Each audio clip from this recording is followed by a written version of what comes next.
ప్రభుత్వ మెడికల్ కళాశాలలో చదువుకుంటున్న వైద్య విద్యార్థులకు ఊహించని సమస్య ఎదురైంది. ఏలూరు ప్రభుత్వ ఆసుపత్రి ప్రాంగణంలోని మెడికల్ కాలేజీ హాస్టల్లో నిద్రిస్తున్న 6 విద్యార్థులను ఎలుక కరిచింది. ఈ ఘటనతో భయాందోళనకు గురైన విద్యార్థులు శనివారం ప్రభుత్వ ఆసుపత్రికి వెళ్లి యాంటీ ర్యాబీస్ వ్యాక్సిన్ తీసుకున్నారు. కళాశాలకు సంబంధించిన నూతన భవనాల నిర్మాణపు పనులు జరుగుతున్నాయి.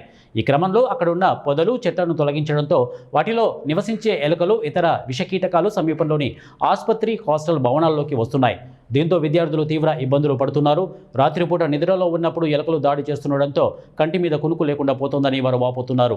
గత కొంతకాలంగా ఈ సమస్య తీవ్రంగా ఉన్నప్పటికీ సంబంధిత కాంట్రాక్టరు పారిశుద్ధ్య చర్యలు చేపట్టడంలో నిర్లక్ష్యంగా వ్యవహరిస్తున్నారని విద్యార్థులు ఆరోపిస్తున్నారు. కీటకాల నివారణపై దృష్టి సారించడం లేదని, అయినా ఆసుపత్రి అధికారులు మాత్రం ప్రతి నెల లక్షల రూపాయల బిల్లులను మంజూరు చేస్తున్నారని ఆరోపణలు వినిపిస్తున్నాయి.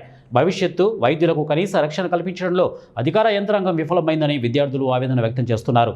ఇప్పటికైనా ఉన్నతాధికారులు స్పందించి హాస్టల్లో తగిన చర్యలు చేపట్టాలని కోరుతున్నారు.